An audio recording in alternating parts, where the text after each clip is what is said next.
tanah warga korban ini, bukan tanya orang ini, murni tanah kita sendiri,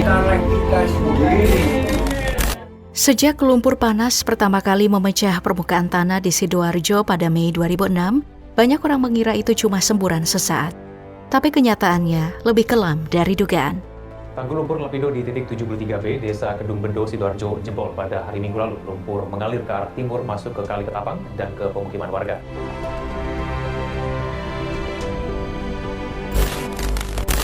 Tragedi lumpur Lapindo telah menimbulkan krisis berlapis menyasar tatanan sosial, perekonomian, kesehatan, dan keseimbangan lingkungan masyarakat Sidoarjo. Dampak paling nyata terlihat pada keretakan komunitas. Lebih dari 60.000 jiwa terpaksa meninggalkan kampung halaman, terdesak menempati rusun atau hunian darurat yang sempit dan serba terbatas. Rasa keterikatan sosial yang dulu menjadi pondasi kebersamaan kini terkoyak. Sementara generasi muda tumbuh tanpa akar budaya kampung halaman yang utuh. Tentunya saat tatanan sosial ambruk, ekonomi lokal pun ikut terpuruk. Ribuan rumah tenggelam dalam lumpur, ratusan hektar sawah dan kebun musnah dalam hitungan bulan. Akses transportasi terhenti total saat jalan tol dan rel kereta Surabaya-Malang lumpuh, memutus rantai logistik dan menghambat mobilitas. Usaha kecil, pedagang kaki lima, hingga industri rumahan terhenti, membuat banyak keluarga terjerembab dalam krisis finansial tanpa kepastian pemulihan. Di sisi lain, kesehatan warga ikut terancam. Gas hidrogen sulfida dan bau menyengat lumpur merembes ke pemukiman, memicu sesak nafas, iritasi kulit, dan sakit kepala yang berulang. Ketidakpastian hidup, semburan lumpur yang tak kunjung reda, proses ganti rugi yang berlarut, dan janji keadilan yang kerap diundur, memicu stres kronis. Banyak penduduk kemudian mengalami gangguan psikosomatik, di mana kecemasan dan tekanan mental terwujud dalam gejala fisik yang membebani kehidupan sehari-hari. Lumpur yang terus mengalir juga merusak lingkungan. Upaya pengalihan aliran ke Sungai Porong dan laut hanya memperluas zona terdampak. Air Sungai Porong berubah keruh pekat, terumbu karang dan rumput laut mati, sementara nelayan pesisir kehilangan mata pencaharian akibat hasil tangkapan yang nyaris habis. Lebih jauh lagi, partikel lumpur meresap ke lapisan dalam tanah, mencemari cadangan air tanah. Sumur-sumur penduduk kini mengalirkan air yang berbahaya untuk dikonsumsi, memaksa keluarga menempuh jarak lebih jauh demi mencari pasokan air bersih. Sebuah beban baru dalam daftar panjang penderitaan yang harus mereka pikul.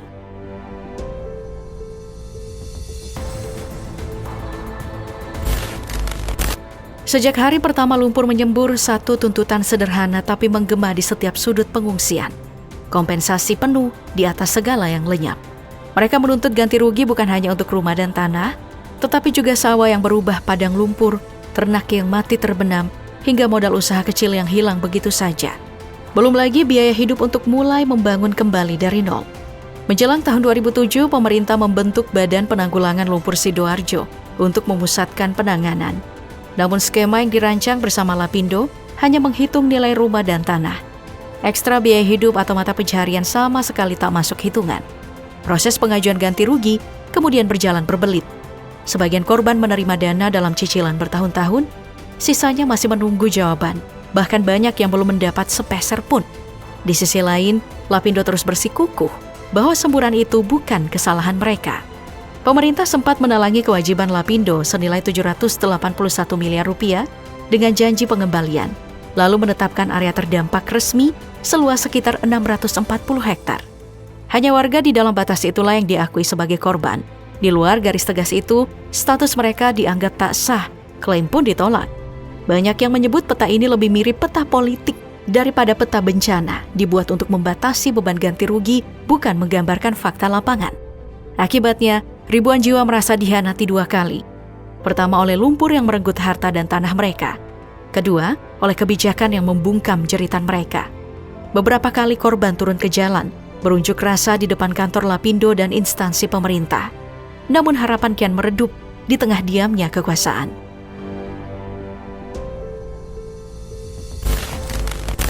Berbagai upaya teknis digalang sejak semburan lumpur mulai memecah tanah Sidoarjo. Semuanya dirancang untuk mematikan mata air lumpur di akarnya.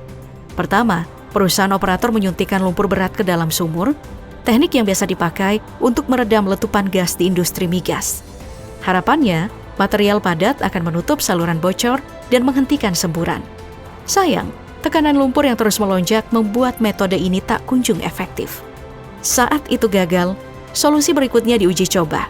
Para ahli membor lubang-lubang ke formasi di bawah permukaan untuk menurunkan tekanan, sambil menjatuhkan ribuan bola beton ke mulut semburan agar aliran lumpur terhambat. Sekali lagi, harapan pupus. Sumur tetap mengamuk, menyemburkan lumpur deras yang justru meluas ke area sekitarnya. Akhirnya, strategi bergeser dari menghentikan menjadi mengendalikan aliran. Tanggul-tanggul penahan dibangun melingkar dengan tumpukan tanah yang disusun menggunakan ekskavator dan alat berat, seolah menahan arus lumpur yang memuntahkan ribuan meter kubik tiap harinya. Namun, struktur darurat itu rapuh. Beberapa titik tanggul jebol di bawah tekanan, menghadirkan ledakan lumpur yang menyapu pemukiman di sekitarnya. Rumah-rumah kembali terendam, jalan lokal tertutup lumpur, dan warga yang sempat berharap tanggul menyelamatkan mereka kembali terhempas oleh banjir lumpur yang lebih ganas.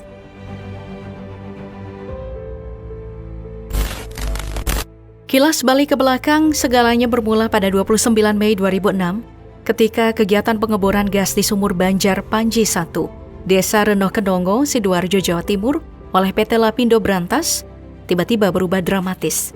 Alih-alih keluarnya gas bumi seperti biasanya, lumpur panas memuntahkan dirinya setinggi sekitar 40 meter pada jarak 150 meter dari titik pengeboran. Awalnya hanya satu titik, namun dalam hitungan hari, semburan baru bermunculan di berbagai sudut desa.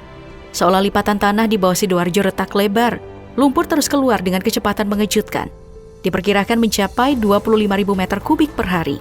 Hingga dalam beberapa minggu, rumah-rumah mulai tenggelam, sawah berubah padang lumpur, dan ribuan penduduk terpaksa diungsikan. Di balik layar, operator Lapindo berantas yang berada di bawah naungan Bakri Group dengan Abu Rizal Bakri saat itu menjabat sebagai Menteri Koordinator Kesejahteraan Rakyat langsung disorot. Mereka menolak tudingan kelalaian pengeboran dan malah menunjuk gempa bumi Yogyakarta 2 hari sebelumnya sebagai penyebab semburan. Klaim ini segera ditepis oleh sejumlah ahli dan laporan independen internasional yang mengaitkan bencana lumpur Lapindo dengan kesalahan teknis di lapangan.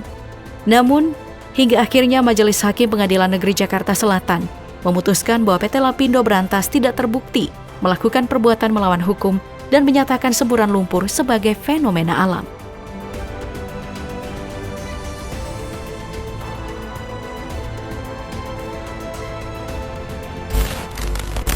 Sekarang, hampir 2 dekade setelah lumpur pertama kali menyembur di Porong, tepatnya 19 tahun silam, alirannya masih terasa meski volumenya jauh menyusut dibanding masa ledakan awal.